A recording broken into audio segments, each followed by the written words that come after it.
León. Yo os aseguro, creedme, a partir de este momento todo va a ir a mejor. Este momento es el más duro de todos, después de el espacio para la comida, para la sobremesa. Volver a poner en marcha la maquinaria cuesta, pero es cuestión de segundos, sobre todo porque estaba todo previsto y la mesa que tenemos ahora a continuación, los contenidos que tenemos a continuación, de verdad que van a aportarnos, yo creo que muchísima atención, de eso no tengo la más mínima duda, y además también muchísimo interés. Porque vamos a hablar de una mirada que lo atraviesa todo. Como todos los fenómenos humanos, sociales, el género también debe atravesar la mirada que lanzamos hacia los procesos migratorios cuando hablamos de infancia. En un contexto tan complejo como el que sabemos que es que hemos analizado desde diferentes focos y aproximaciones a lo largo de la mañana, también en un contexto como este nos interesa especialmente lanzar esa mirada de género a los procesos migratorios.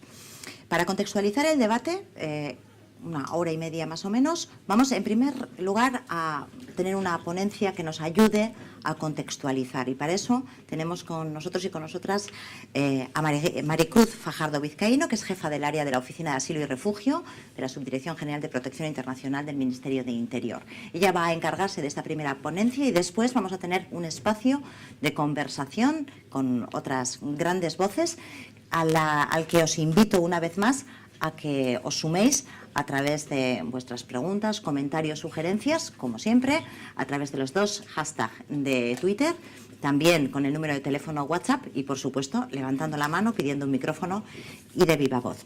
Sonda bezala, ekin egingo diogu arratsaldeko zati honi, eta gurekin Maricruz Fajardo Vizcaíno. Aurrera.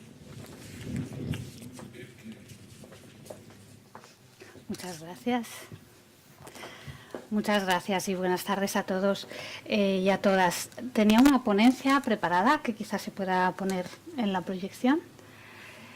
Me siento muy afortunada de estar hoy aquí con todos vosotros, estar aprendiendo tanto, reconocer vuestras experiencias, vuestras inquietudes, vuestro trabajo, que yo creo que nos enriquece en una labor conjunta. Vale, gracias. En esa labor conjunta. Creo que el tema, la cuestión que Save the Children ha querido proponer en estas ponencias es del todo interesante. Es conocer la situación de las y los migrantes menores de edad que se encuentran realizando un proyecto migratorio y hasta todas las vicisitudes y todas las dificultades que puedan encontrar. El objetivo en esta sesión es, por mi parte, presentar esa visión del binomio entre el refugio, el derecho de asilo y la infancia. La unidad en la que yo trabajo, la Subdirección General de Protección Internacional, es el órgano encargado de evaluar y tramitar las solicitudes de asilo que se presentan en España. Por tanto, tenemos que tener un enfoque especialmente dirigido no solo a los menores, sino también a las mujeres, y en qué medida esto afecta a todo el proceso de la solicitud de asilo. Por eso me gustaría proponeros una ponencia con dos partes. Primero, conceptos básicos de lo que es la protección internacional, que son los refugiados, qué es el derecho de asilo. Y, en segundo lugar, os voy a proponer algunos relatos que son ficticios, pero que están basadas en solicitudes de asilo que nos han llegado, y que con eso he construido 4 historias de 4 mujeres que solicitaron asilo. Así que vamos a empezar con lo que son los conceptos básicos de la protección internacional. Hemos hablado de refugio, estamos oyendo los refugiados que vienen a Europa, estamos hablando conceptos como asilo político. Bueno, pues me gustaría intentar clarificar algunas cuestiones, que aunque esto va a ser especialmente breve y seguro que es incompleto, pero simplemente para echar un vistazo. Perdón. ¿Qué es la protección internacional? Es el mecanismo internacional que se ha aprobado por distintos estados para garantizar la no devolución de aquellas personas que se encuentren en riesgo para su vida o para su integridad. La no devolución a sus países de origen. Por tanto, se requiere en primer lugar que sean personas que hayan salido de su país, quedan fuera de la protección internacional las personas desplazadas que se quedan dentro de sus fronteras.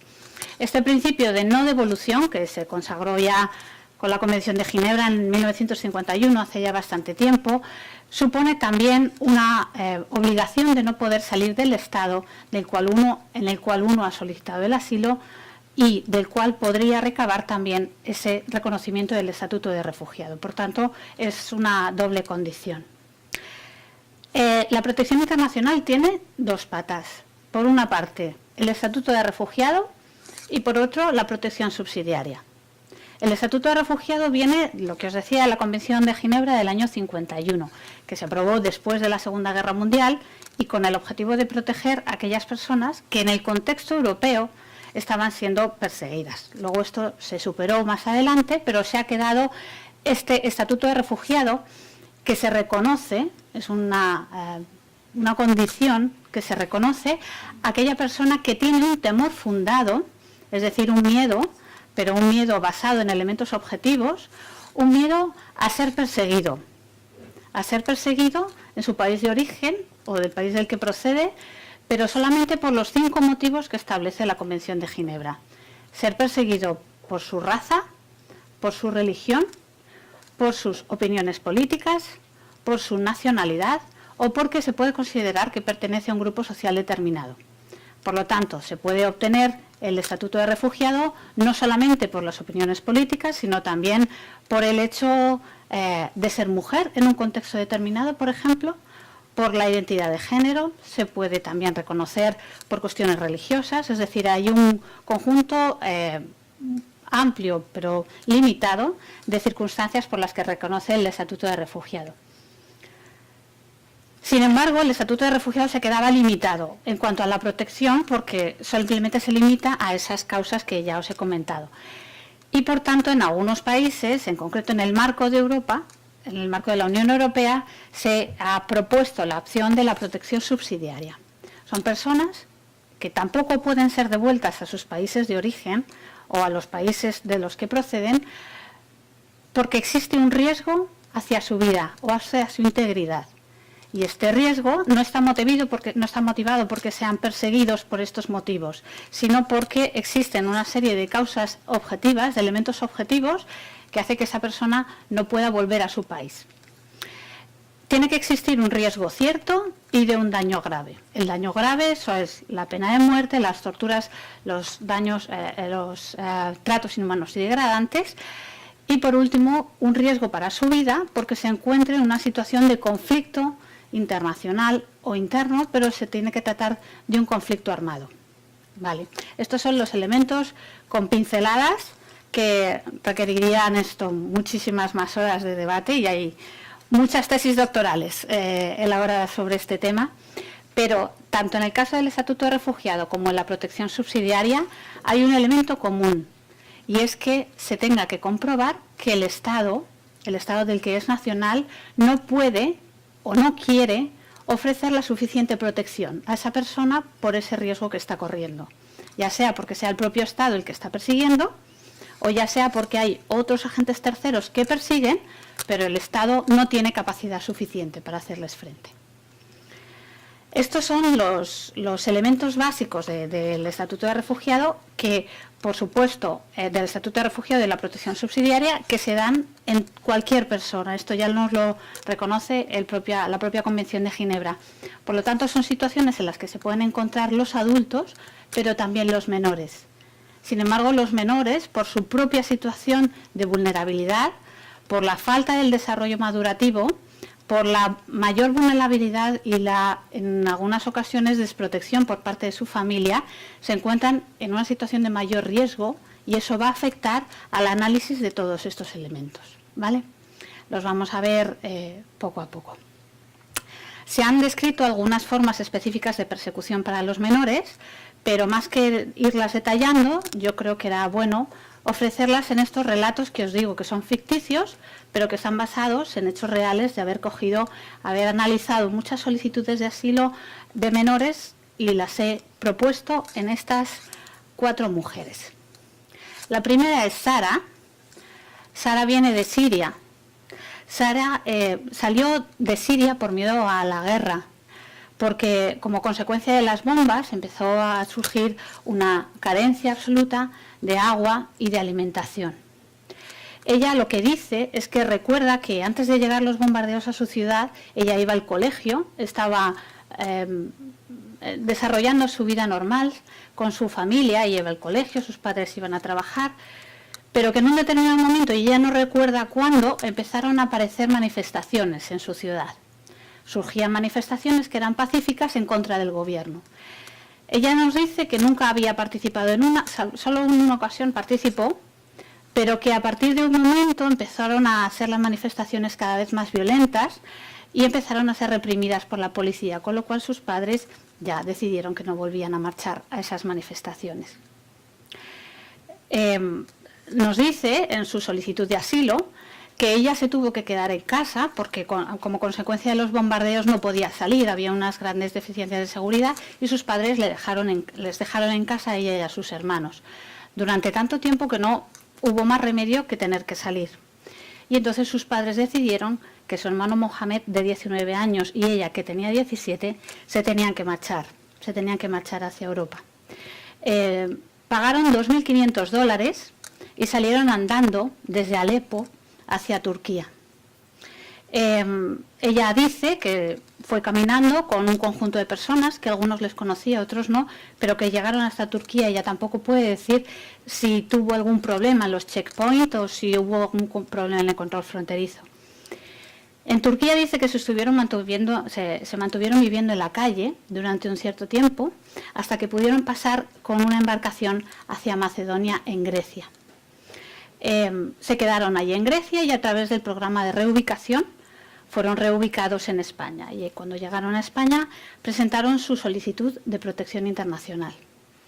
Con esto os quería presentar una situación de una mujer en un determinado conflicto, como es el conflicto de Siria, que ha tenido que salir de su país. Ella refiere que no ha sido perseguida, ni ella ni nadie de su familia, pero que tiene un riesgo cierto a volver.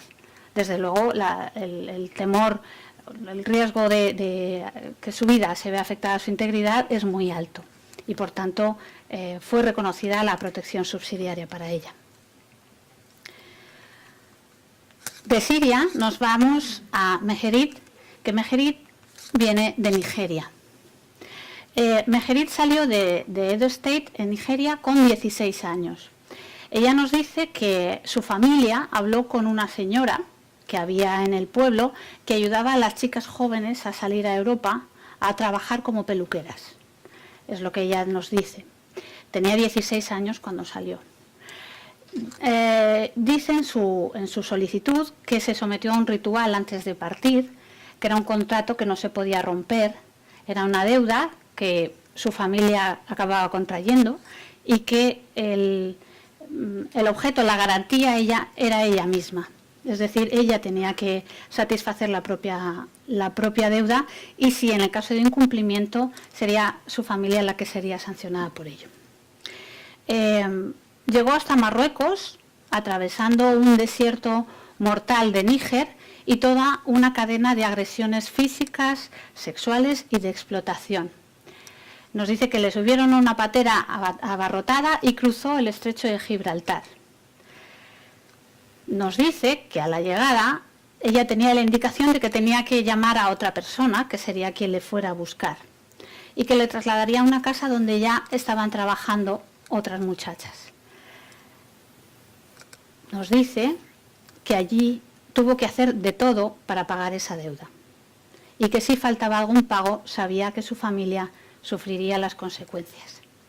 Esto nos lo dijo después de una entrevista en la que ella participó. Ella fue a la oficina de asilo porque había un chico del entorno que le decía que tenía que ir a la oficina de asilo, tenía que presentar su solicitud y le dijo el relato que tenía que contar, que por supuesto no era este. A la hora de hacer la entrevista se fue hablando con ella, se fue identificando, se le vieron algunos signos de que podía ser víctima de trata y a partir de ahí se empezó a hablar y ella empezó a contar esta situación. Con esto nos pusimos en contacto con entidades especializadas para que le pudieran atender de forma adecuada. Pero la trata es uno de los elementos que podrían acreditar para el asilo. Esto se ha discutido durante varios años, pero creo que ahora ya hemos llegado a la convicción de que una mujer que ha sido tratada no puede volver a su país de origen sin riesgo. Una mujer que ha tenido que salir de los propios tratantes, cuando vuelva a su pueblo se les va a volver a encontrar.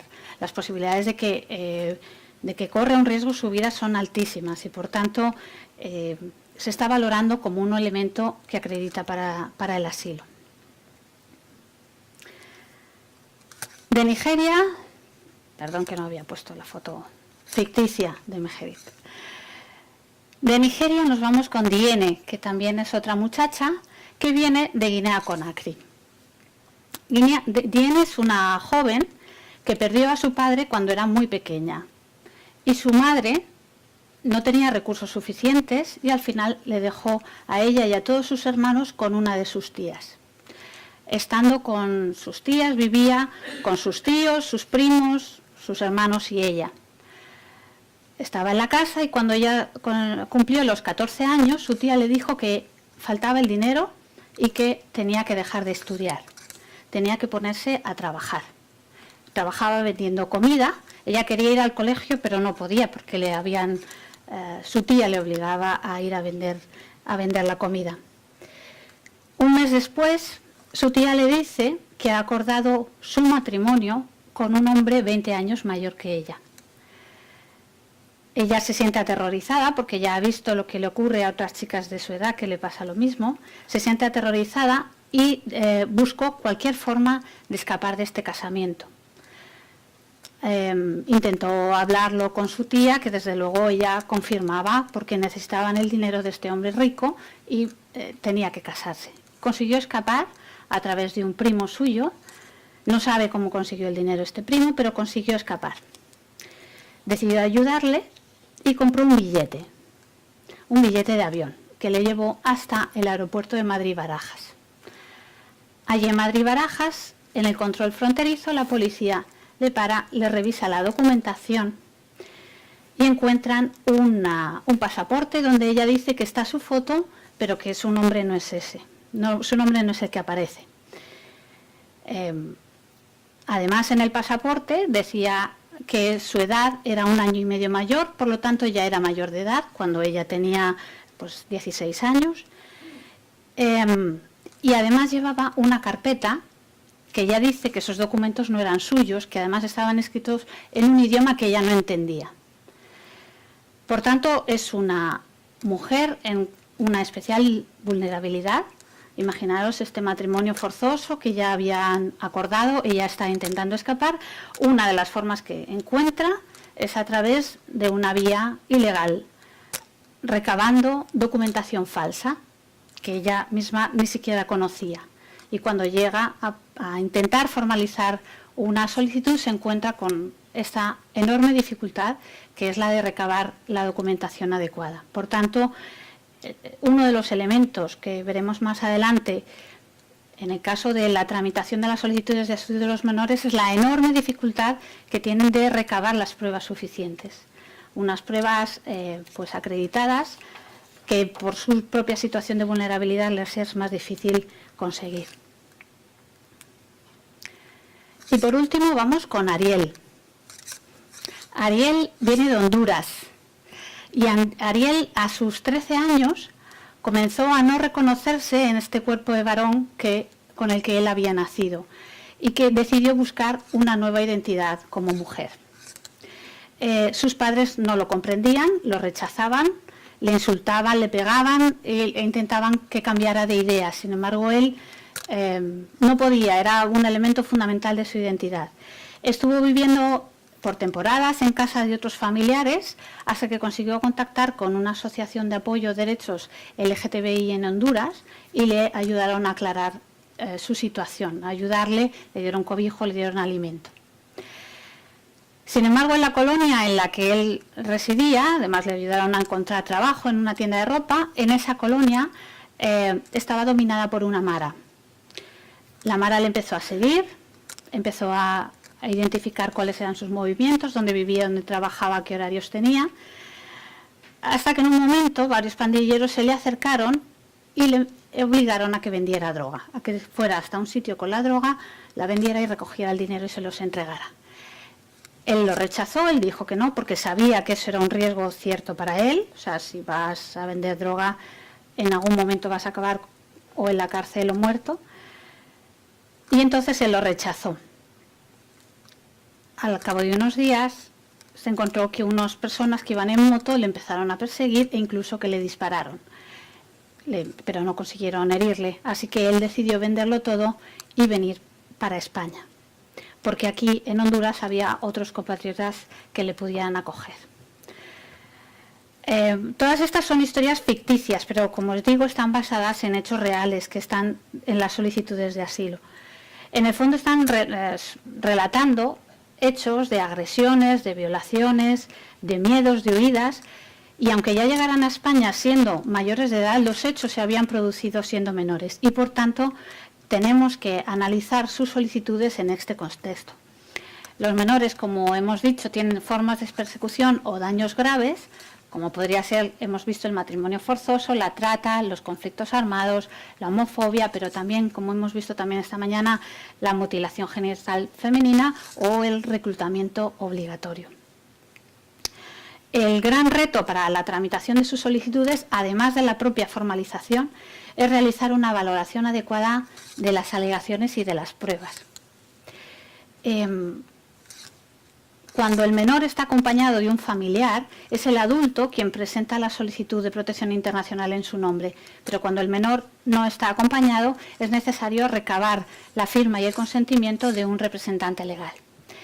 Al margen de la formalización, hay 3 elementos para valorar la solicitud, que es que tenga un relato suficientemente detallado, que la coherencia interna, es decir, que no haya contradicciones dentro del relato, ni externa en relación al país a la información de país de origen, y que el relato sea verosímil.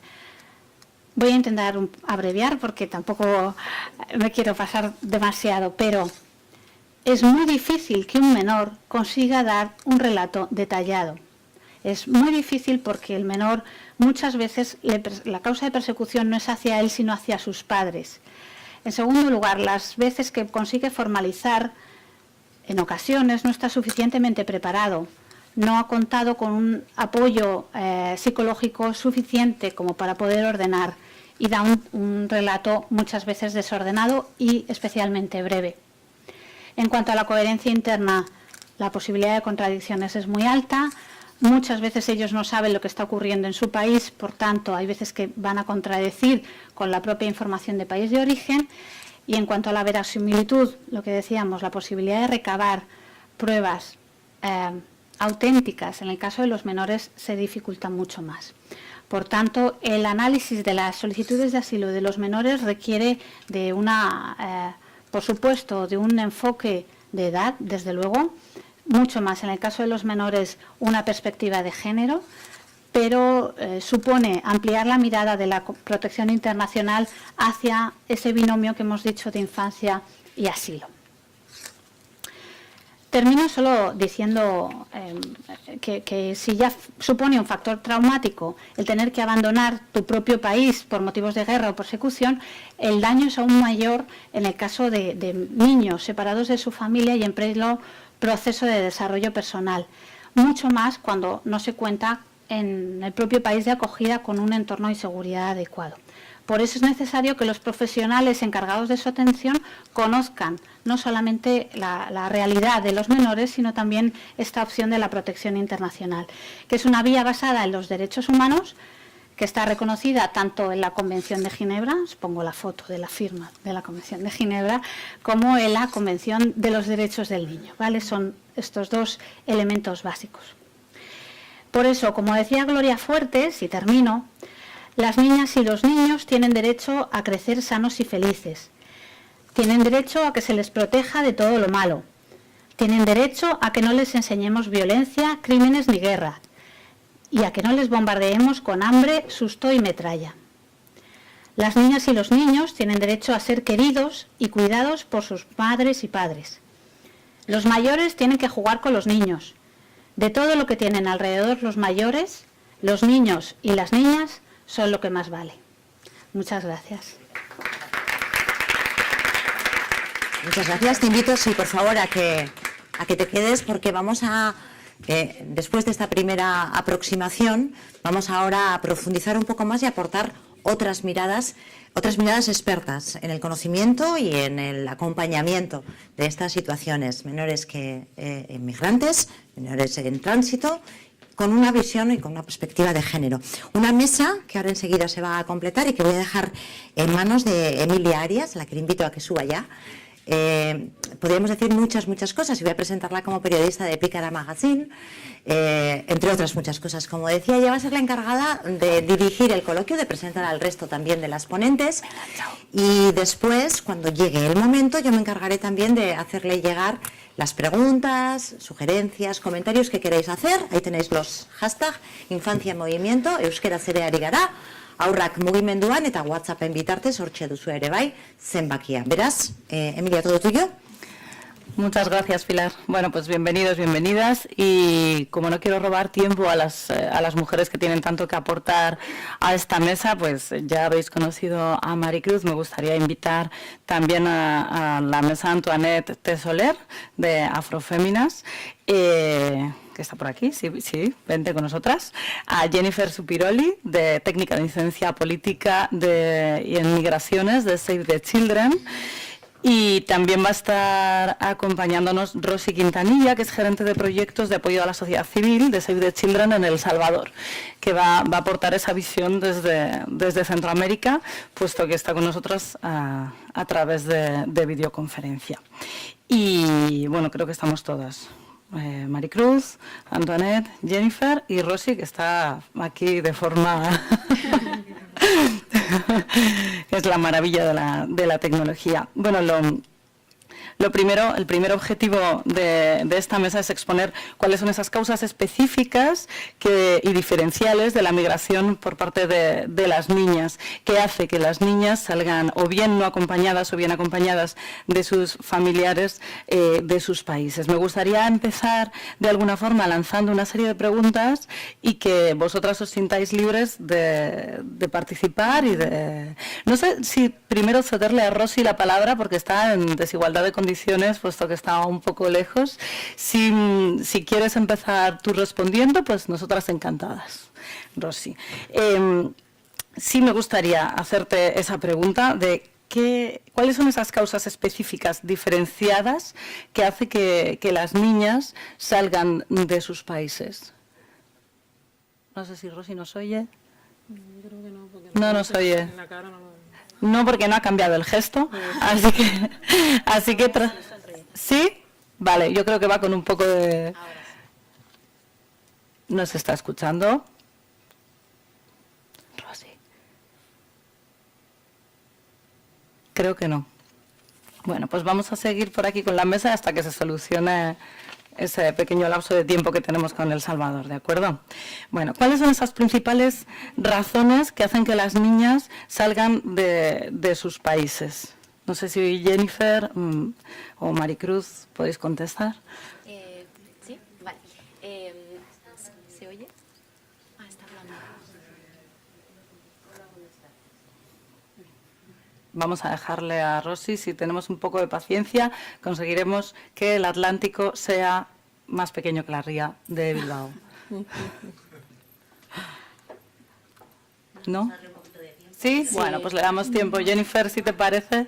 Sí, igual puedo contestar a la segunda parte de la pregunta, a ver si De acuerdo. Rosy puede luego integrar. Me gustaría, más que nada, decir aquellas razones por las que muchas veces las niñas y las adolescentes no consiguen salir de sus países, ¿no?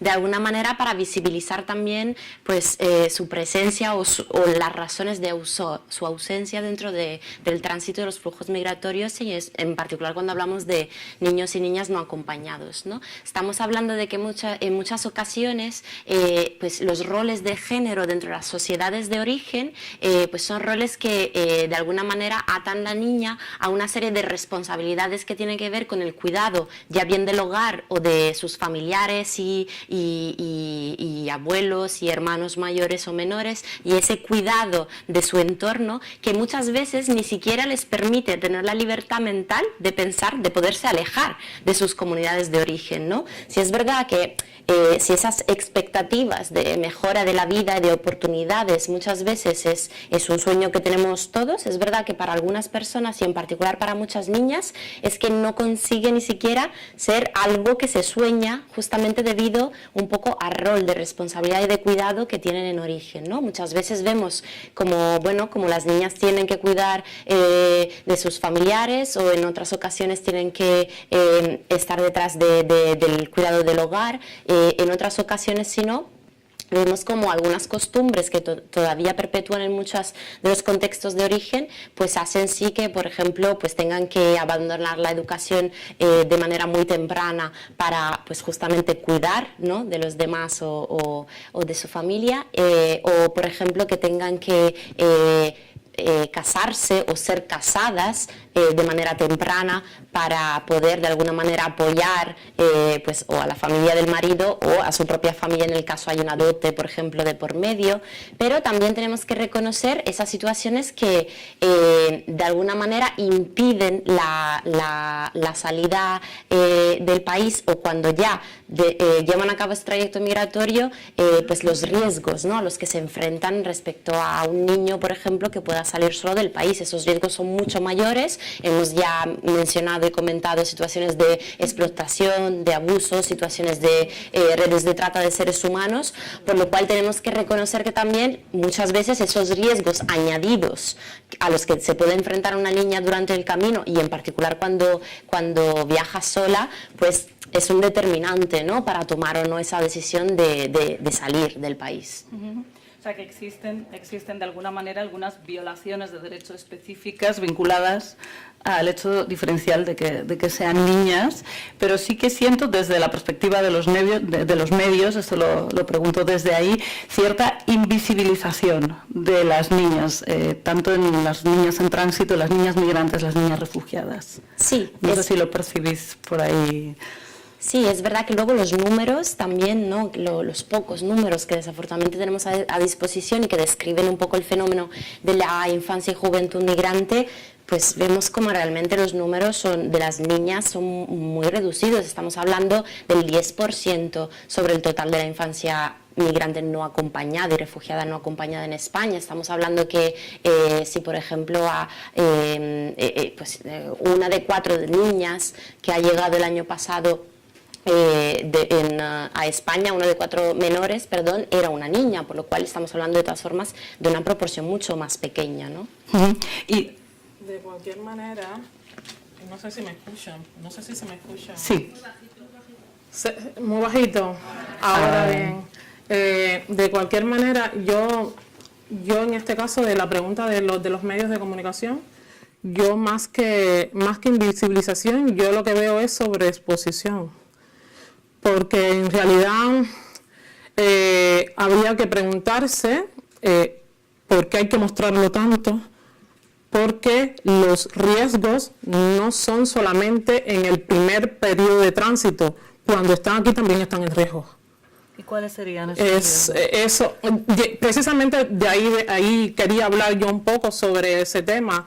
O sea, yo no estoy hablando de cuando salen de África o salen de América Latina, no, yo estoy cuando están aquí y cuando están en el espacio del colegio, cuando están en esos espacios que continúan siendo percibidos como diferentes y raros, cuando aún no se busca una forma de encontrar la conexión con ellos, cuando hay una incapacidad de tener una relación de igual a igual con ellos y siempre porque, a ver, ¿cómo poder explicarlo? Y voy muy rápido porque ya sé que tenemos poco tiempo. No, ahora tenemos. Sí, tenemos, vale, pues genial. En Afrofémina siempre discutimos este tema porque muchas veces nos damos cuenta de que yo puedo reconocer quizás 2 formas de entender la relación con los menores o la relación con los otros. Es decir, desde el mito del Salvador como muchas veces lo vemos nosotros, o desde el mito de la persona que tiene un privilegio y que va a ayudar a que esa persona salga adelante, teniendo en cuenta que esa persona puede llegar mucho más lejos que yo. Ahí está el problema. O sea, ¿queremos dar comida a la boca o queremos realmente buscar la forma de que esas personas tengan un desarrollo real? Y ahí es donde yo veo mi experiencia, la experiencia que yo venía a contar, trata sobre Burela. Burela es un pueblo de Galicia, un pueblo muy pequeño. Esta experiencia fue en marzo del 2018. Entonces, ahí en Burela estamos en la 4ª generación de afrodescendientes. Es decir, es muy fácil, con mucha facilidad.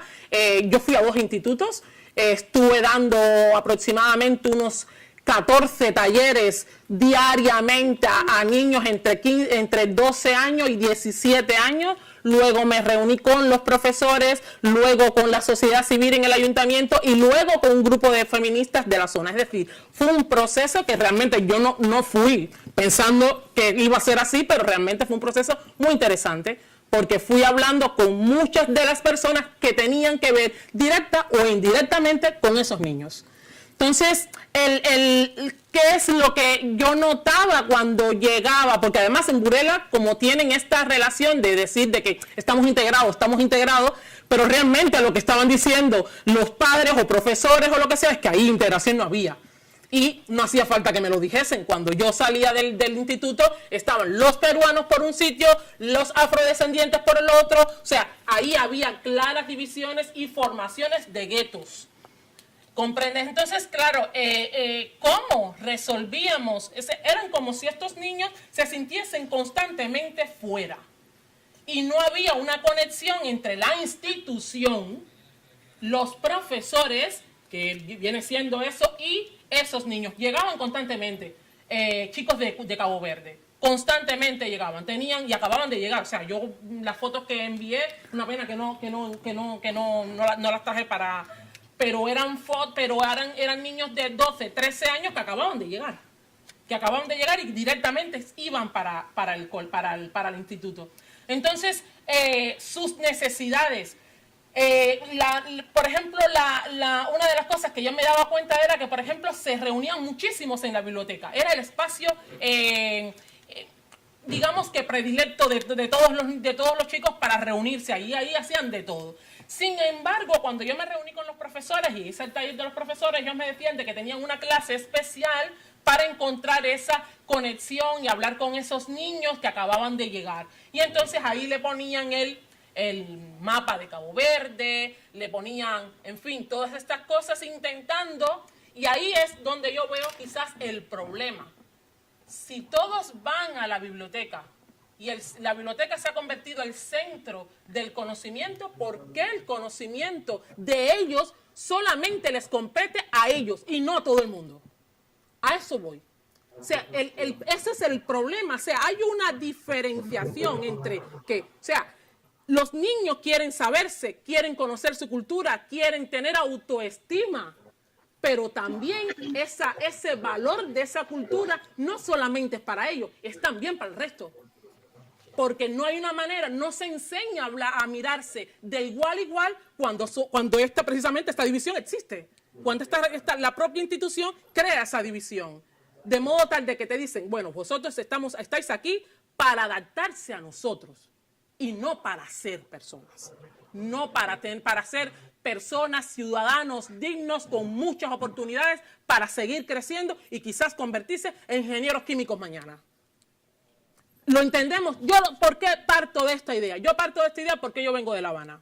Yo nací en La Habana y tengo 44 años. Es decir, yo disfruté de la parte buena, de la muy buena de la parte de la educación. Yo vi estudiantes haitianos siendo geniales. Vi a estudiantes latinoamericanos siendo geniales. Y lo que no puedo entender es que cuando vengo a España, todas las personas racializadas tengan un problema. Hay algo ahí que no me está cuadrando. Hay una manera de entender a los otros que a mí no me acaba de cuadrar. Entonces, lo que insisto es, ¿queremos establecer una relación con nosotros, mito salvador, o queremos realmente preparar a un grupo sabiendo que esa persona puede ir a mucho más lejos que yo y que todos los que podemos estar aquí.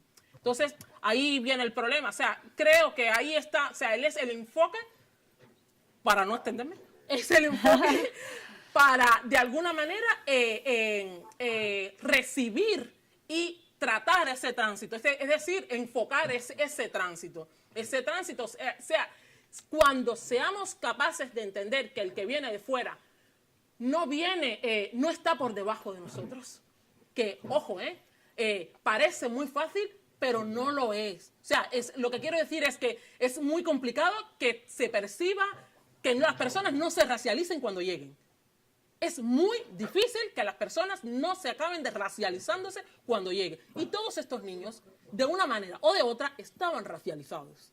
O sea, cuando estos niños aprovecharon el momento en que había una mujer negra delante de ellos, que además era la primera vez que la veían, para entonces comenzar a decir una serie de experiencias que hasta el momento no habían compartido con nadie.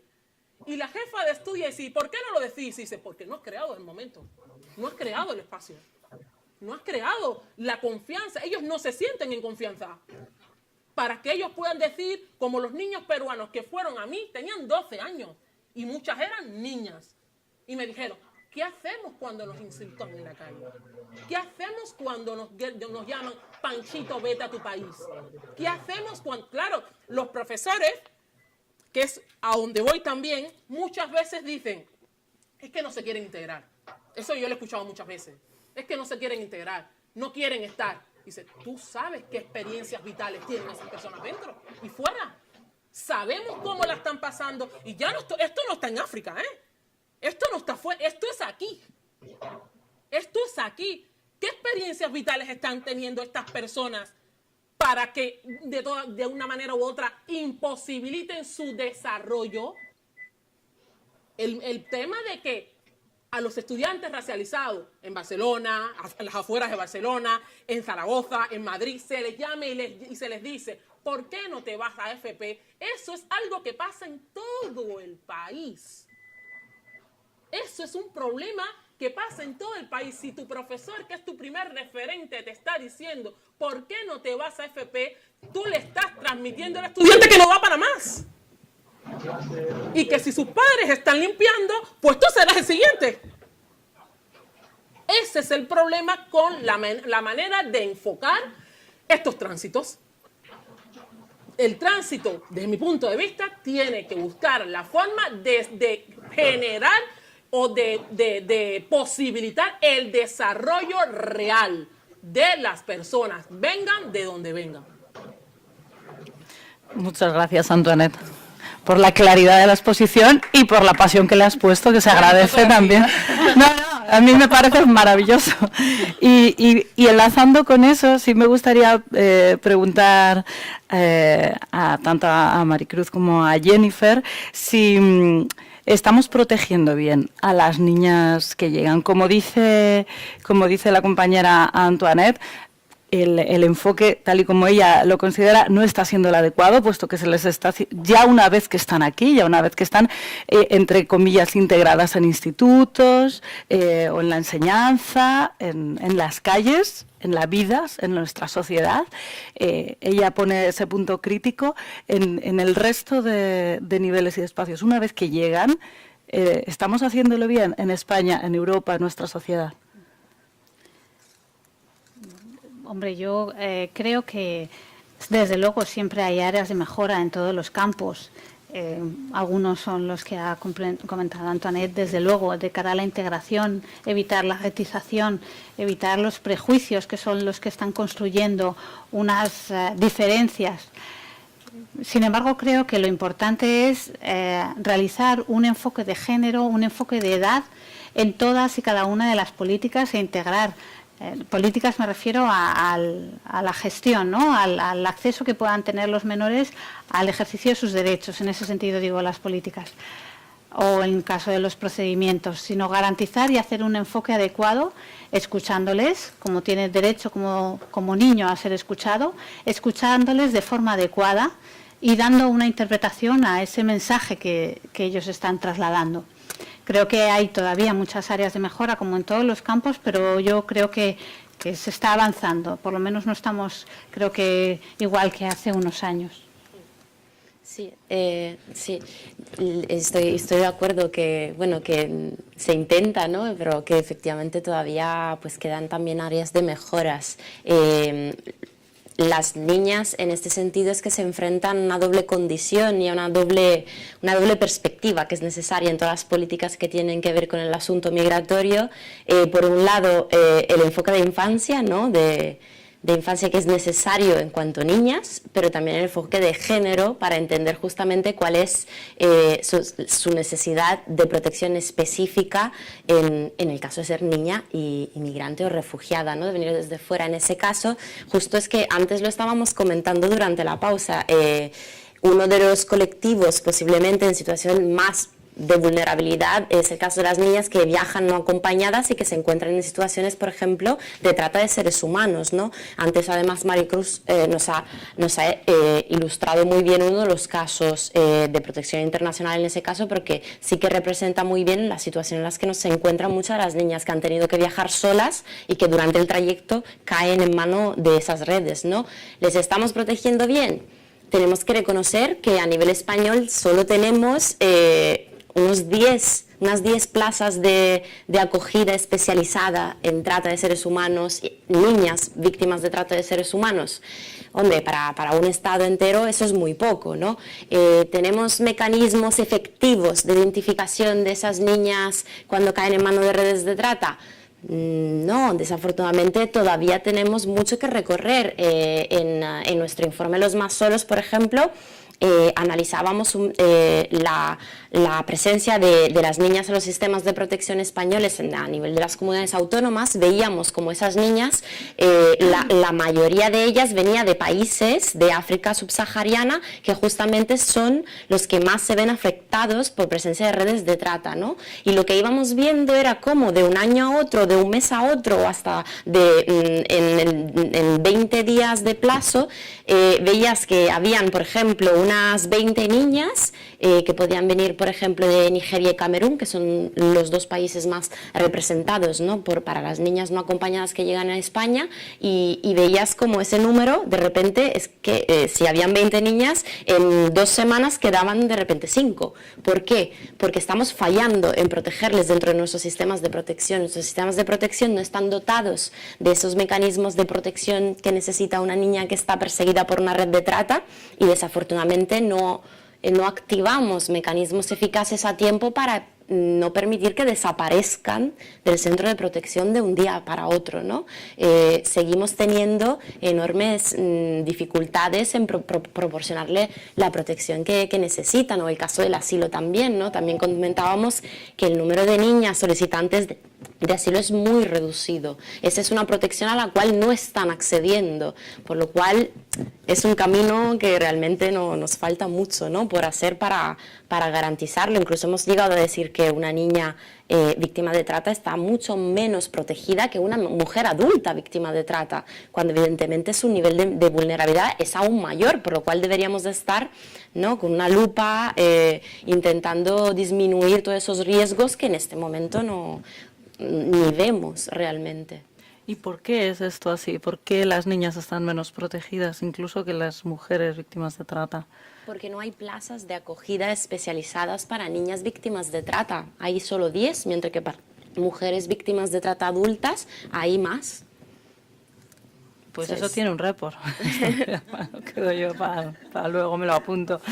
Y ahora que parece que se ha solventado la distancia que ya no nos separa de nuestra compañera Rosy, sí me gustaría preguntarle a ella cuáles son esas violaciones de derechos específicas o la situación de esas niñas que que están o bien en procesos migratorios o bien con un proyecto migratorio o en tránsito, ¿no? Puesto que en Centroamérica el tránsito también sucede como en las vías migratorias en África, suelen alargarse en el tiempo. ¿Cuál es esa situación, Rosy? Uy. Creo que nos vuelve a no escuchar.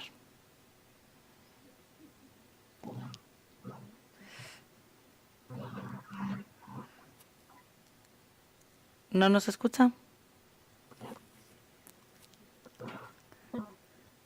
Bueno, si tenemos un poquito de paciencia, puede que esté llegándole la pregunta o se la podamos escribir. Es que tampoco le escuchamos. Buenos días para mí, buenas tardes para ustedes.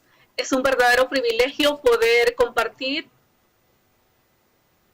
Es un verdadero privilegio compartir con ustedes. ¿Me escuchan? Hola. Yo les escucho, pero creo que ustedes a mí no. Ahora sí.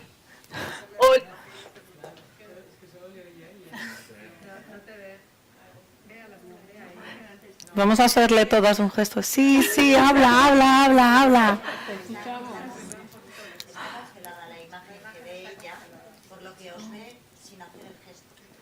Ok. Vale, ya que haciendo. La situación de Centroamérica. Ok.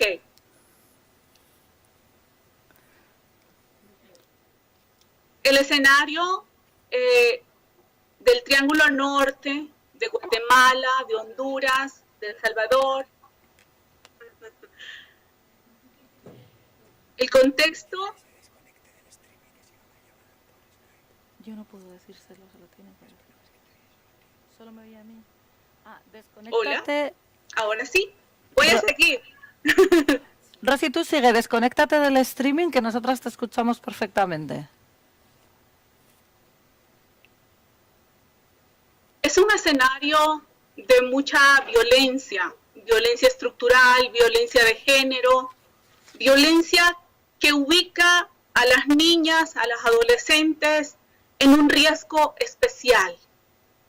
La niñez, la adolescencia salvadoreña, guatemalteca, hondureña, está viviendo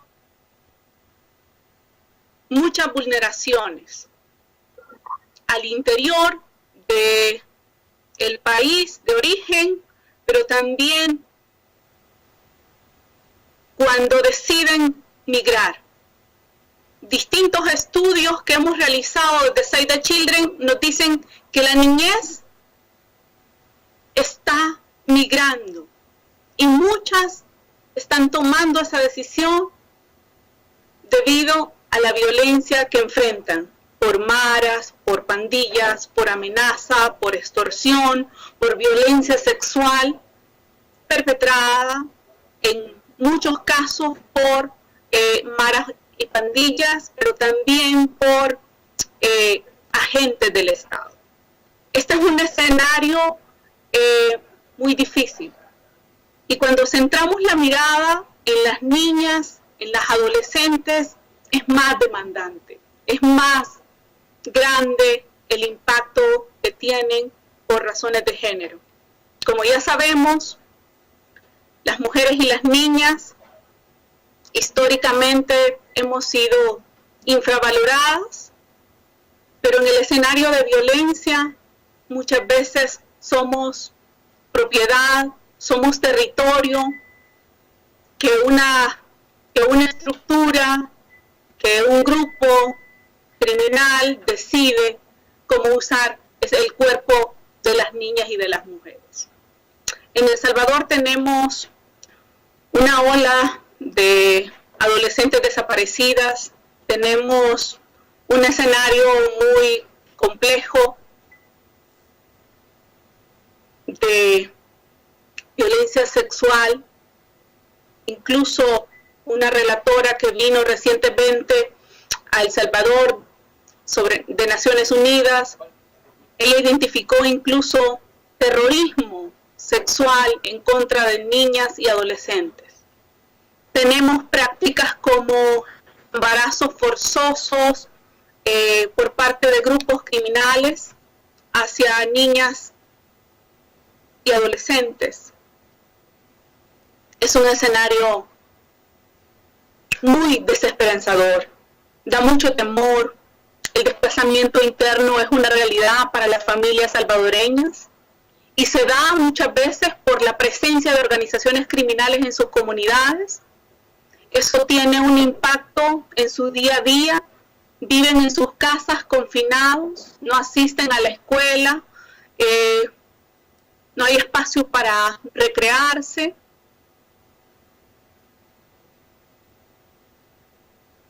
Es un escenario muchas veces muy difícil para poder desarrollarse. Desde SEI hemos realizado distintas investigaciones y en el 2017 desarrollamos una que nos sorprendió. Nos sorprendió porque encontramos que esas prácticas discriminatorias, esos roles de género están presentes y obviamente influyen en esa decisión de migrar. Por ejemplo, van desde muy pequeñas las adolescentes, las niñas, tomando responsabilidades de cuidado en los roles reproductivos y van asumiendo. Si ellas no son las que viajan, son las que asumen los compromisos para el cuidado de sus otros hermanos.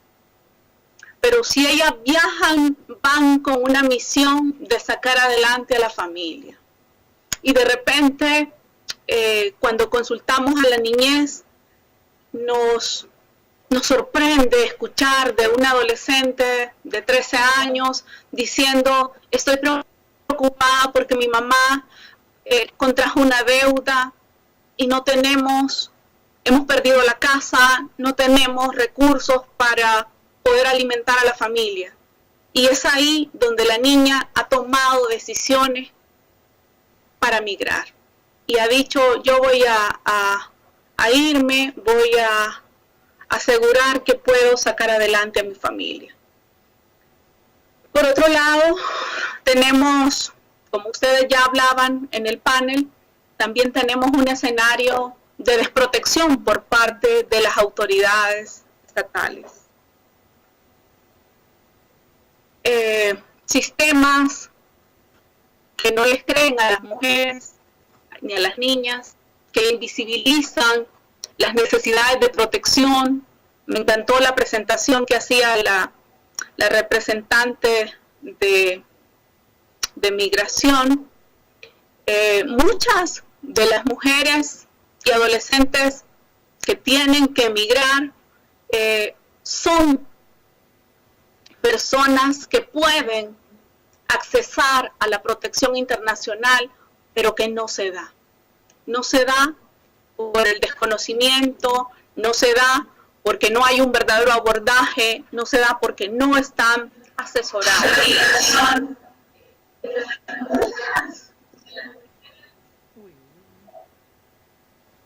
Bueno, parece que hay algún problema de sonido, sí. Hola.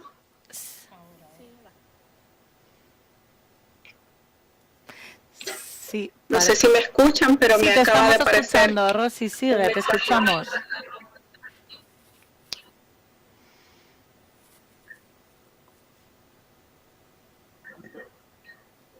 ¿Rosy?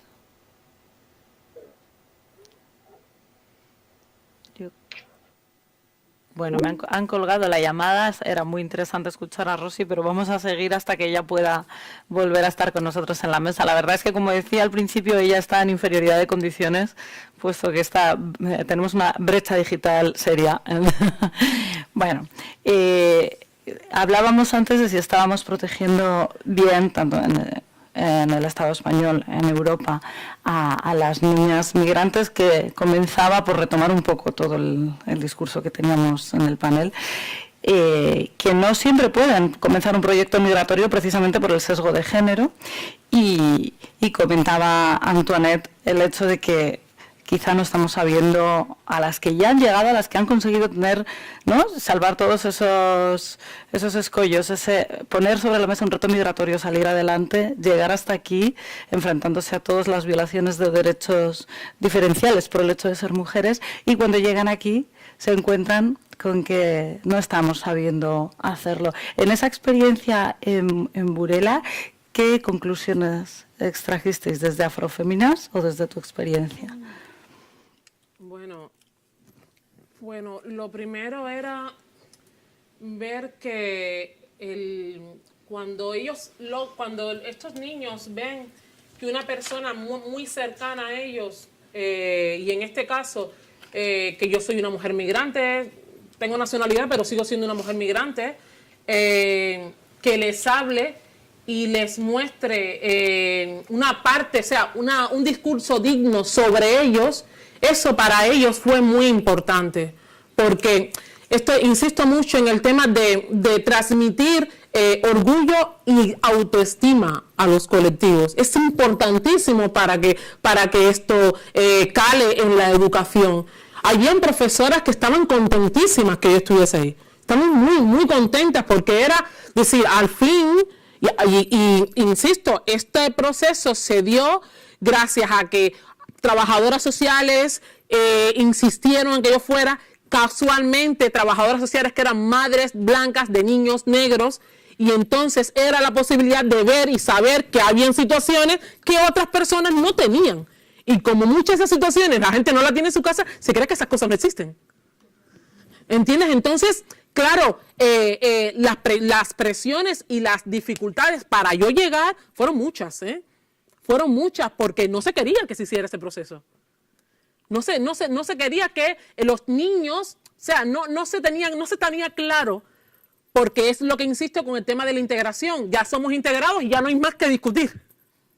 No hay nada más que discutir. Y claro, cuando va una persona que quiere romper, pero no romper, sino poner a debate lo que se supone que es que si no se pone a debate, esos niños van a continuar igual.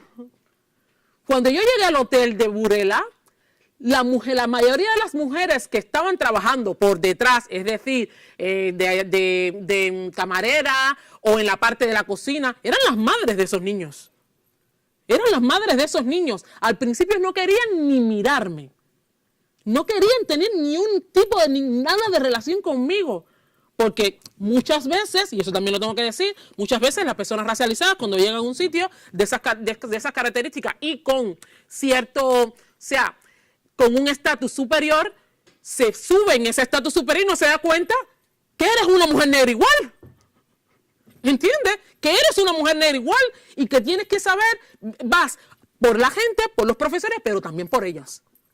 Vas a hablar también para ellas. Y entonces, claro, al final eran besos, eran esto, ya después de la semana eran besos, era aquí, era que no querían que me fuese, que no sé qué. En fin, era porque se creían que yo las iba a rechazar. Entonces, establecer una relación de comunicación, que eso era tan importante porque para empoderar a esos niños se necesitaba esa comunicación, esta idea de que habían niñas, por ejemplo, que nunca habían hablado, no había manera que se integraran en el resto del grupo, pero claro, muchas veces yo le decía al profesor, ¿tú sabes cuántos insultos esta niña quizás tenga en el día? ¿Qué situaciones ha tenido que enfrentar? ¿Cuántas situaciones de violencia? Un parque es un espacio de violencia. Aunque para la mayoría de las personas aquí no lo es, para muchas personas como yo, es un parque, es un espacio de violencia, es un espacio violento. Y un restaurante es un espacio violento, puede ser un espacio violento en determinadas circunstancias. Entonces, claro, tener en cuenta de que la experiencia vital de unos no es la misma que la otra, es cuando empezamos a tener un enfoque de mayor igualdad y de llegar a ese nivel de igualdad. Entonces, claro, mis conclusiones eran que ir una mujer racializada a hablar sobre estas cosas, para ellos fue importante. Fue importante también el hecho, o sea, yo por ejemplo me senté con los profesores. Eran 2 institutos y eran muchas clases. Habían solo 5 profesores. 5. De 2 institutos inmensos.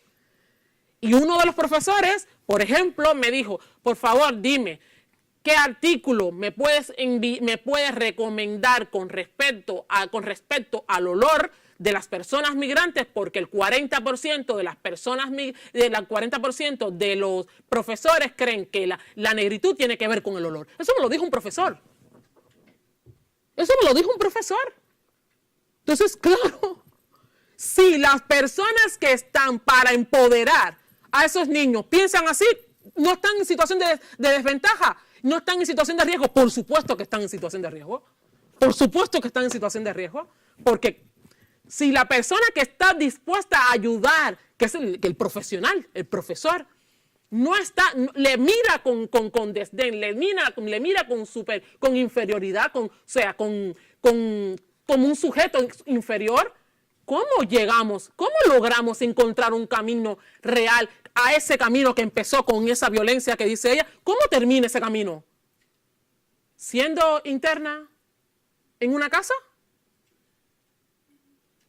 Entonces, a eso me refiero. O sea, no hay que olvidar los procesos de violencia que se generan aquí. No hay que olvidar los CIES, porque los CIES son espacios de violencia. Ahí se violan los derechos humanos, lo sabemos todo el mundo. Las cifras están, eso no me las invento yo, las cifras están. Entonces, claro, hablar con ellos, que ellos devolvieran, porque ellos en el momento en que vieron que había un espacio seguro, o sea, que podían hablar, empezaron a hablar, empezaron a contarme, y los profesores a decir, ¿y por qué no lo dicen? ¿Y por qué no lo dicen? ¿Y por qué esto? ¿Y por qué lo otro? Entonces, claro, el hecho de establecer el conocimiento para todos, por ejemplo, ahí tenían una exposición que buscaron a un personaje negro para integrarlo dentro de los cuadros que habían puesto. Pero es que el problema está en que la historia de este país choca mucho con este discurso. Claro, ahí estaban personajes muy valiosos y muy reconocidos, pero la persona negra que estaba ahí era un esclavo. Entonces, claro, eso no es dignidad. Eso es para decir, venga, ya tenemos la diversidad resuelta. Ese es el problema. Resolvemos la diversidad poniendo carteles. Resolvemos la diversidad poniendo una persona negra y diciendo, bueno, ya está. No queremos solamente eso, queremos discurso, pensamiento. Si no hay un pensamiento que cale, no se avanza. No se avanza y podemos estar 10 años, 20 años y seguirán las universidades con pocas afrodescendientes, poca diversidad, no habrá médicos afrodescendientes, no habrá médicos musulmanes. Y ojo, los que hay en Madrid, de Marruecos, de esto, lo siento mucho, pero se graduaron en mi país, que es 1000 veces más pobre que este. Vamos, 10 veces más pobre que este. Lo siento mucho. Entonces, yo lo que no puedo entender es que un país puede hacer eso y puede hacer ese tipo de cosas con todo lo que podemos tener, todo lo que podamos criticarle, que yo no vengo haciendo patria, para nada. Pero la realidad es esa.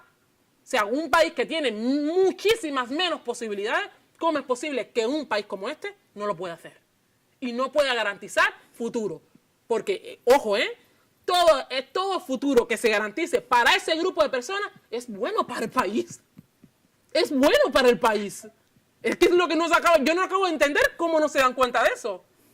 Lo que no puede ser es que prime la ley del enchufe y hayan un montón de doctorados en la calle caminando. Y eso es lo que pasa ahora mismo. Ahora mismo pasa eso. Entonces, eso es una de las cosas que vi.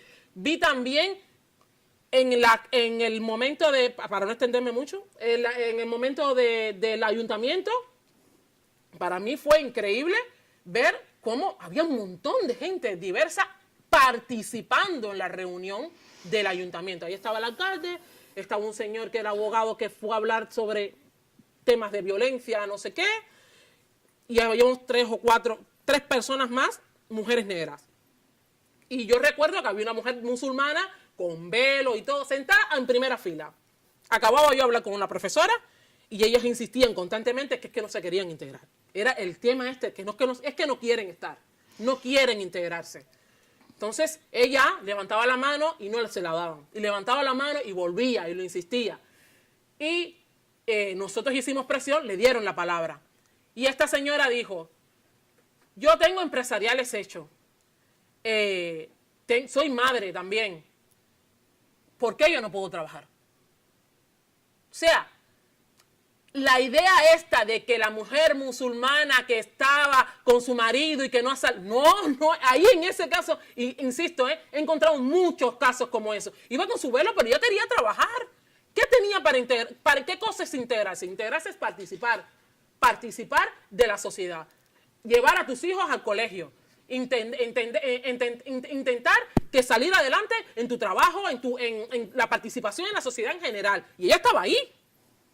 ¿Cuál fue la respuesta que le dieron? Pero es que te tienes que integrar. Esa fue la respuesta que le dieron. Es que es increíble, ¿eh? Fue increíble. Entonces, claro, ella, cuando vio que estábamos nosotras, cuando vio que estaba yo, pues se acercó y me dijo, me gritan bruja cuando llevo a mis hijos al colegio.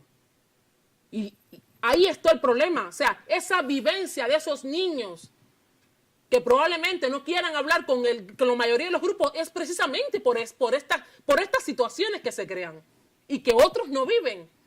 Entonces, me gustó mucho la manera en que los chicos se acercaron, me gustó mucho la manera en que empatizaron, que crecieron, que se sintieron valientes. Yo les notaba que desde como cuando llegué el primer día a la semana, yo veía que esos niños estaban valientes, que querían hablar, que querían decir, estaban como con mucho valor para hablar cosas. Y claro, los profesores estaban como un poco como dicen, madre mía, o sea, no, es que ni siquiera tenían, yo creo que ni siquiera sabían el potencial que tenían de estudiantes. O sea, todo ese potencial que tenían ahí lo tenían como dormido. Y todo depende de un discurso de empoderamiento, de un discurso de cercanía, un discurso sobre todo sincero. No se llama de color, se llama negro. Es que es así. Antoinette, creo que Pilar tiene alguna pregunta. Sí, preguntas que nos están haciendo están llegar, las incorporo. Esta primera es para Cruz, ¿vale? Nos has contado 4 casos, digamos, vamos a decir, no casos reales, pero formados a partir de casos reales. No el resultado, nos preguntan. ¿Se les concede algún tipo de protección? Claro, no a este caso específico, porque es un ejemplo, pero la pregunta es ¿cuántas solicitudes de menores hay en España y cuál es el índice de concesión de alguna protección? Vale. Es verdad que he propuesto estos relatos que son ficticios basados en casos reales. Ningún caso es así de claro, ninguno. Todos tienen muchos otros condicionantes, que es lo que hace que sea exigida una evaluación individualizada de cada caso. Si fuera un relato tan claro, todos ellos serían, en el caso del primero, de Sara, la mujer siria, sería una protección subsidiaria y en el resto sería un estatuto, como nosotros decimos, un estatuto de libro, porque no hay ninguna brecha. Sin embargo, la realidad no es así, la realidad tiene muchas otras vertientes. Por lo tanto, es necesario valorar los otros elementos. Con abstracción de la situación individual, se puede decir que la trata podría acreditar para el asilo, que la mutilación genital femenina, los matrimonios forzosos, es todo esto con carácter abstracto, como elementos, como conceptos, podrían acreditar para la protección internacional. Pero habrá que ver en ese caso concreto si concurren todos los elementos. En cuanto a las cifras que hay, desgraciadamente, son las que están publicadas en la página web del Ministerio del Interior. No he traído porque tampoco son demasiado relevantes en cuanto a la segregación por edad ni por sexo. Así que, pues lo que hay eso es lo que está en la página web del Ministerio del Interior. Y hay una pregunta más también sobre esto, si se registran, si se registra y se analiza la proyección que tienen los casos de las solicitudes que estén vinculadas específicamente a motivos de género, si se hace o no se hace. ¿Vinculadas a motivos de género? Eso es. No, se puede discriminar por el sexo, el número de solicitantes por sexo, pero no si la causa de persecución alegada es por el género. Pues sí, sigo, no hay más preguntas. Sí. Según vayan llegando, nos vas contando. Sí, bueno, enlazado con esto, antes hablábamos de las áreas de mejora en la protección que se brinda o que no se brinda desde el Estado español, desde Europa también, a estas niñas y menores. Yo me pregunto si el hecho de ser sencillamente menores, mujeres, niñas solas, no acompañadas, no les da ya derecho a tener una protección, porque son menores. A nadie se le ocurre, estoy ya entrando yo en harina un poco, pero a nadie se le ocurre que una niña de 14 años sola duerma en Moyúa. ¿Me explico? que Moyúa es una plaza de Bilbao, para los que no sean de Bilbao, y esté sola y nadie le brinde apoyo. Si se llama María López Fernández, ¿por qué el hecho de venir de otro sitio no le da esa protección per se por el hecho de ser una niña? Me pregunto. La protección, bueno, probablemente ellas conozcan mucho más que yo, pero existe un mecanismo de protección de menores que está articulado y que corresponde a las comunidades autónomas, entiendo lo que es la acogida y la protección. Si bien esos sistemas son compatibles con otros, un sistema general de extranjería de protección de menores es compatible, por ejemplo, con la solicitud de asilo. Quiero decir que no por el hecho de que ya estén protegidos y que cuenten con una autorización de residencia en las condiciones que dice la normativa de extranjería, eso le impide para que pueda solicitar la protección internacional, sobre todo de cara a una posible salida del sistema de protección una vez que cumplan 18 años, como lo hemos visto también esta mañana. ¿Qué ocurre cuando han cumplido ya los 18 años y salen del sistema de protección de menores, ¿no? Pues desde aquí sí que lanzamos el mensaje de que el sistema de asilo, la protección internacional es compatible con la protección de menores, pero probablemente mis compañeras sepan más. Y bueno, y desde Save the Children, ¿qué propuestas se tiene para mejorar precisamente el sistema de protección? ¿Cuáles son, pues, vuestro análisis o qué creéis las áreas de mejora? ¿Cómo se atajan desde Save the Children? Bueno, en teoría lo que vamos pidiendo era justamente lo que estabas diciendo tú, o sea, que en el momento en que entra una niña, sea cual sea su nacionalidad y el estatus migratorio que tiene, o ella misma o sus padres, debería prevalecer el hecho de que no llega a tener 18 años, ¿no? Por lo cual debería de caer dentro del sistema de protección y deberíamos encargarnos de ella hasta los 18, de alguna manera. Lo que está pasando es que desafortunadamente no hay ese mismo cuidado y esa misma atención con los niños que vienen desde otros países. En este momento vemos como el sistema de protección no está respondiendo a sus necesidades, ¿no? De alguna manera, por ejemplo, la alta movilidad de los niños dentro de la península, por ejemplo, cuando llegan, en el caso de los niños que llegan por vía marítima, por ejemplo, entran en Andalucía, nuestro sistema está hecho para que se queden en Andalucía tutelados por la Comunidad Autónoma de Andalucía. Y en este momento nadie toma en consideración el hecho de que muchos de los niños que llegan tienen familia en otras comunidades autónomas españolas y no hay mecanismos dentro de los sistemas de protección para favorecer ese traslado a la comunidad autónoma, que sería realmente una situación perfecta para favorecer la inclusión de esa niña y al mismo tiempo para que el sistema de protección andaluz no esté invirtiendo sus esfuerzos en la inclusión de una niña que realmente en cuanto tenga 18 años se irá a vivir donde está su tía o su prima, ¿no? Realmente tenemos un sistema que tiene muchas resistencias a las necesidades reales del colectivo que está acogiendo. Nos estamos perdiendo un poco, estamos haciendo mucho más complejo algo que sería tan sencillo como preguntarle a un niño en cuanto llega: dime la razón por la que has huido de tu país o por la que has salido de tu país, dime qué posibilidades tienes aquí en España o en otros países europeos, porque evidentemente muchísimos niños y niñas que llegan a España pues tienen familiares igual o es España o en países como Francia, por ejemplo, que está aquí al lado y con el cual tienen unas redes personales y de contactos de comunidad de origen brutales, por lo cual tendrían allí pues muchas más posibilidades de inclusión, ¿no? Nos estamos un poco perdiendo en un vaso de agua, como se dice en Italia, ¿no? Nos estamos ahogando en una situación que realmente no tiene nada de demasiado complejo.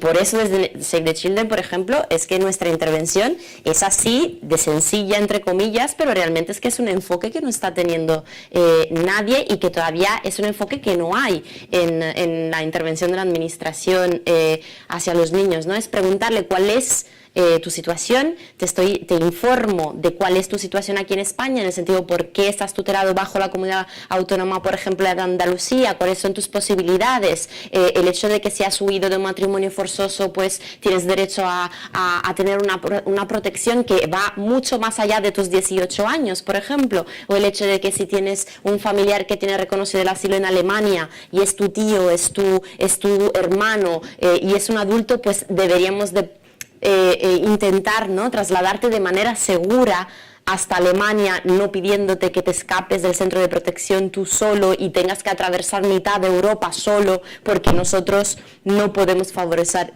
ese traslado seguro, ¿no? O sea, de alguna manera intentamos entender cuáles son sus necesidades, porque es verdad que tenemos un sistema que no tiene enfoque de infancia, y eso quiere decir que en el momento en que un niño llega a España, normalmente no se le pregunta directamente, sino se le pregunta, por ejemplo, a sus padres o los adultos que le están acompañando, o si no hay ningún adulto referente, es que no hay interlocución con ese niño, subestimando de alguna manera su toma de decisiones, subestimando su capacidad de tomar decisiones por sí mismo y de saber lo que le conviene y lo que no le conviene, y sobre todo subestimando un poco todas las decisiones que ya han tomado esos niños por haber llegado sin el acompañamiento de nadie hasta aquí, ¿no? Por lo cual nuestra intervención es en esa dirección, escuchar sus necesidades, intentar hacer ese acompañamiento entre sus necesidades y de qué manera por parte de la administración, de los servicios públicos de protección, por parte de los servicios de asilo, por parte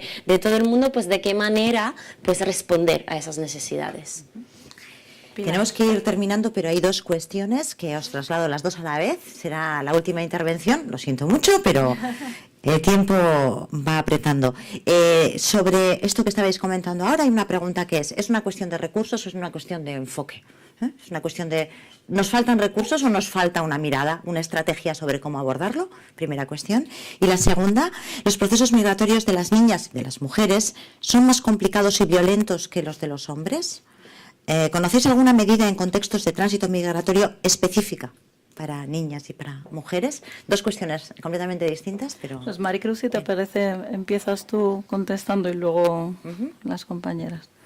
Empiezo contestando, perdona, esto es la primera pregunta es una cuestión, decíamos que vale, de recursos, es una cuestión de recursos, es una cuestión de enfoque o de estrategia, vale. Y la segunda hablábamos, la pregunta de Sí. si los contextos son especialmente violentos para las niñas y si conocéis medidas específicas. Ajá. En este. Bueno, en cuanto a si es una cuestión de enfoque o de recursos, yo creo que es todo, ¿no? Las dificultades son globales y se requiere un abordaje pues global, holístico, en todas las medidas y en todos los efectos, en todos los abordajes. En cuanto a lo segundo, si conocemos si existe una mayor violencia hacia las mujeres, desde luego hay elementos de violencia que son ejercidas solamente por el hecho de ser mujer. Pero también es verdad que los hay por el mero hecho de ser niñas o por el mero hecho de ser menores. Con lo cual, que hay rasgos diferenciados, yo creo que también hemos comentado que es más gravosa o se da con una enorme mayor número en cuanto a la situación de género, ¿no? O sea, que quizás sea más violenta en cuanto a las mujeres. Jennifer, ¿es cuestión de enfoque, según tu opinión, o es cuestión de recursos? Pues yo de verdad que creo que es una cuestión de enfoque, y si en el corto plazo el tema de los recursos podría evidentemente ser un argumento, creo que si la mirada fuese largoplacista nos daríamos cuenta que invertir dinero en procesos forzados de inclusión allí donde no deberíamos estar intentando, ¿no?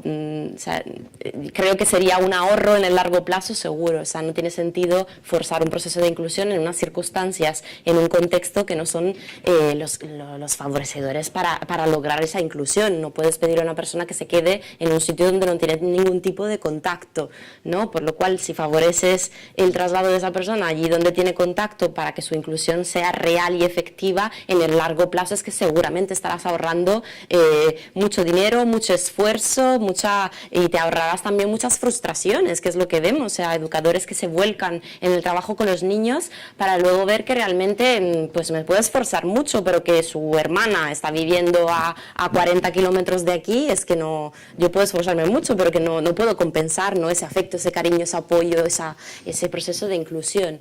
Y por el otro lado, para dar un ejemplo de cuál es la situación de mayor exposición a riesgos de una niña o de una mujer en el trayecto migratorio, pues puedo relatar, por ejemplo, lo que vemos cuando intervenimos en Frontera Sur, en Algeciras, en el Campo de Gibraltar o en Melilla también, por ejemplo, trabajando en frontera, como ha dicho mi compañera esta mañana. cuando hay una situación de frontera, ¿no? Normalmente si la frontera está cerrada y una persona no tiene un visado para pasar esa frontera, pero necesita protección, necesita llegar al otro punto, lo más probable es que vaya a intentar pagar, ¿no?, a alguien que le favorezca ese pasaje al otro lado de la frontera. ¿Qué pasa en el caso de un hombre? Pues el hombre toma contacto con un traficante, los traficantes de migrantes son los que llevan las personas cobrando dinero, ¿no?, de un lado a otro de una frontera, y el traficante le va a decir el precio para pasar a través de esa frontera y le va a exigir el pago inmediato. ¿Qué pasa si es una niña o si es una mujer?